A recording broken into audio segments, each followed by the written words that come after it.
Hello, friends, and welcome back to Stories About Entitled People. This story takes us into the world of healthcare unions versus hospital management. But before we begin, best way to support our channel is to leave comments, like, and subscribe with the turned-on bell so you don't miss the new video every single day. Here we go. We played by the rules, and the hospital's 3-year restructure became a nightmare for them. So this happened a while back with a large Australian hospital. The Friday before Christmas, senior management dropped the dreaded restructure notice, standard spiel about realignment, better patient outcomes, efficient practice, blah, blah, blah. They give notice to the staff and unions that consultation closes first week of January.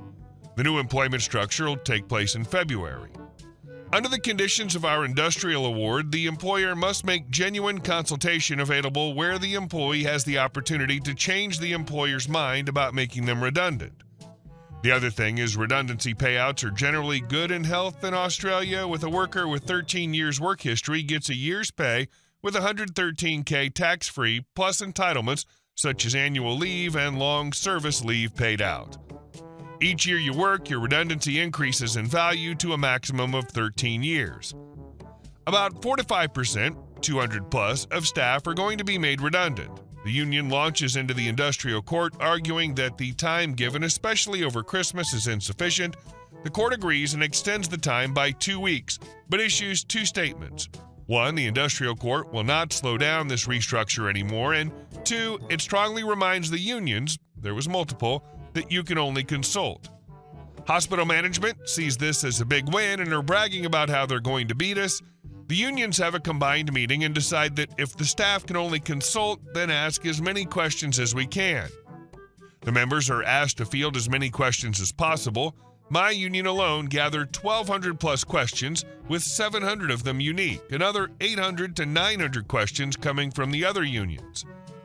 As you can imagine, management does not respond well to our combined 2,000 plus questions.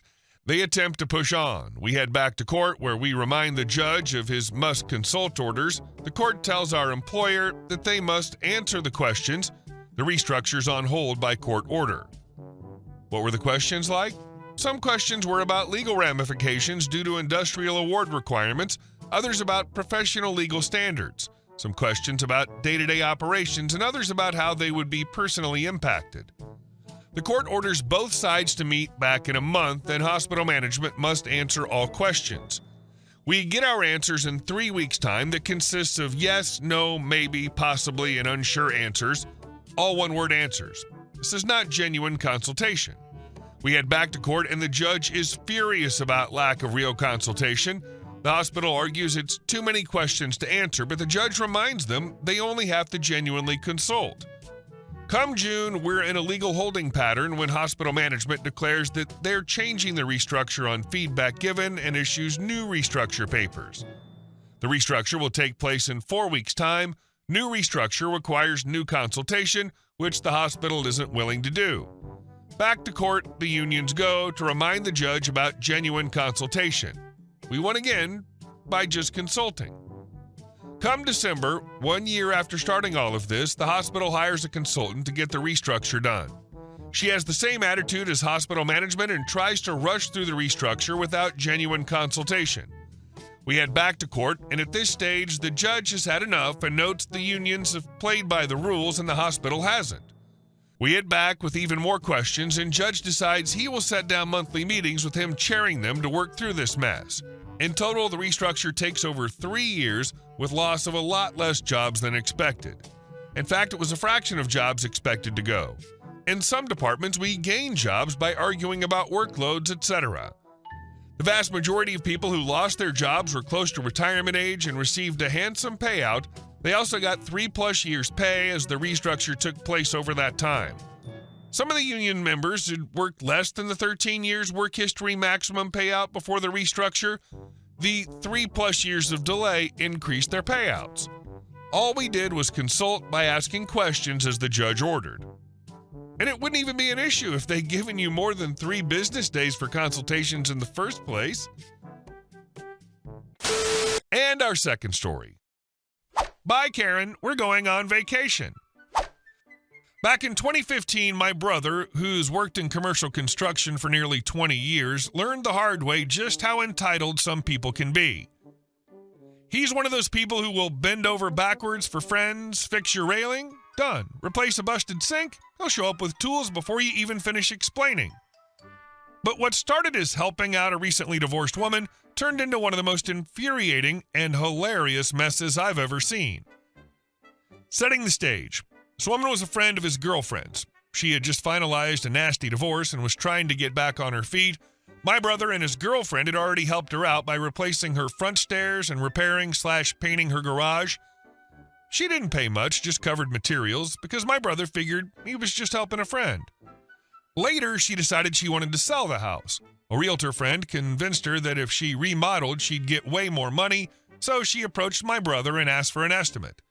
He did what he always does, broke down the cost of materials, gave her an estimate of labor hours, and explained what it would take to remodel both bathrooms, put in new kitchen flooring, and build a nice deck with French doors. He even separated out materials versus labor so she could make an informed decision. She thanked him and said she'd think about it. He assumed that was that. Fast forward a month, my brother and his girlfriend are literally days away from leaving for a 10-day cruise they'd booked months earlier. Out of nowhere, this woman calls. Karen, hey, all the materials are here. They're sitting in a garage ready for you. You can start whenever. Brother, start what? Karen, the remodel, duh. The bathrooms, the kitchen, the deck. I already ordered everything. You can just use your vacation time to do it. Brother, hold up. I never agreed to do the work. I said I'd give you estimates, that's it. I can maybe help out here and there on weekends, but I got work projects lined up when I get back. I can recommend some people to do the job for a fair price. Karen's voice immediately turned icy. Karen, wait, you're telling me you're still going on that cruise? I thought you canceled it to remodel my house. Brother, why the hell would I cancel my vacation to work for free on your house? Karen, because I thought you were my friend. I guess I just can't count on you in my time of need. Brother, first of all, we've already done a ton for you. Second, you're not in need. You can afford to pay people, you just don't want to. And third, you never even asked me to do the remodel. You just assumed I'd volunteer. Karen, well then I guess we're not really friends. Click. They shrugged it off and went on their vacation, but when my brother got back to work, his boss called him into the office. Boss, hey, someone called us and said you've been stealing materials from the company? Said you've been taking stuff home in the company truck. Brother, what the hell? Turns out Karen had called his employer and tried to get him fired. She told them she'd seen him hauling company supplies home. Never mind that his company truck is always loaded because he takes materials between job sites. When he confronted her, she didn't even deny it. Karen, after you showed me your true colors, I thought your company should know the kind of person they hired. Brother, you mean the kind of person who won't cancel a cruise to remodel your entire house for free? Thankfully, his company knew him too well and didn't buy a word of it, but she had seriously tried to ruin his career out of spite. Edit. Karen decided she'd save money by doing the remodel herself. She botched the bathrooms, trashed the kitchen floor, and built half a deck that wasn't even level. When she finally admitted she was in over her head, she had to pay professionals who charged her extra to rip out all her mistakes before redoing the job properly. My brother just laughed when he heard. Guess she saves so much money, huh? He said.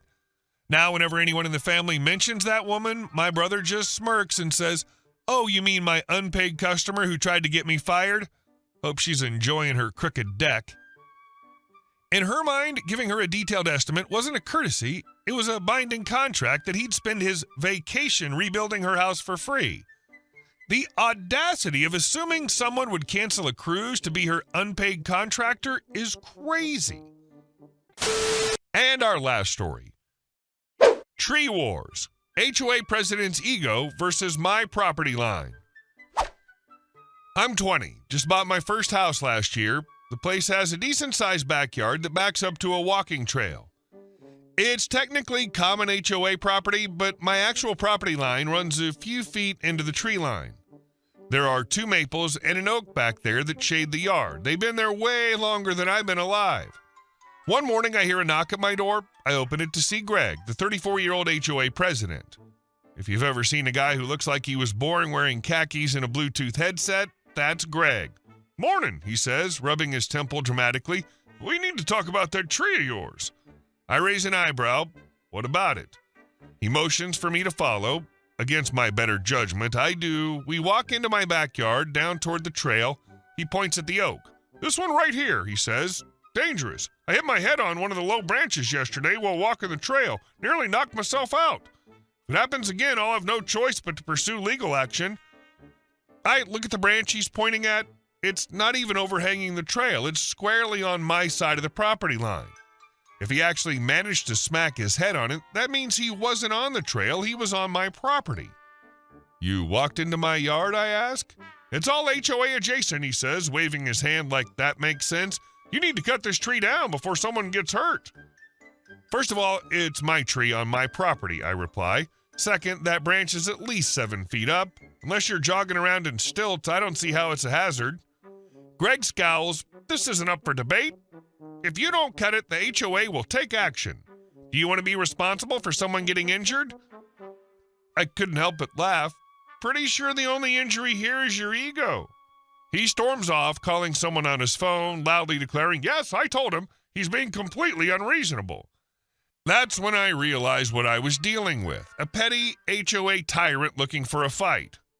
Fine, I like games. Step 1, trail cam. I bought one the same day, mounted it to the back fence, angled perfectly at the oak and the trail. Step 2, arborist report. I called in a professional to inspect the tree. He checked every branch, trunk, and root system. The report came back crystal clear. The oak was healthy, posed no risk, and did not obstruct the trail. Step 3, wait. Sure enough, 2 days later, I caught Greg on camera. He wasn't walking the trail. He was pacing around in my yard, glaring up at the oak, even smacking one of the branches with a stick like he was trying to prove something to an invisible jury. The next HOA meeting rolled around. I usually skip them, but this time I showed up, front row. Greg opened the meeting with a whole spiel about community safety and reckless homeowners who endanger others. Then he got to my tree. "This oak is a hazard," he announced, pointing in my direction. "It overhangs the trail, and as HOA president, I demand it be removed." I raised my hand. "May I respond?" He smirked. "Go ahead." I pulled out the arborist report, slapped it on the table. Certified arborist says the tree is perfectly healthy and presents no risk to anyone on the trail. Greg scoffed. "That's just one opinion." I smiled, and here's a second opinion, my trail cam. I held up my tablet, playing the footage of Greg wandering into my yard, smacking the branches and muttering to himself. The room went silent. Someone in the back chuckled. Another board member cleared his throat. Greg," he said carefully, "that tree doesn't appear to be on HOA land." Greg's face went red.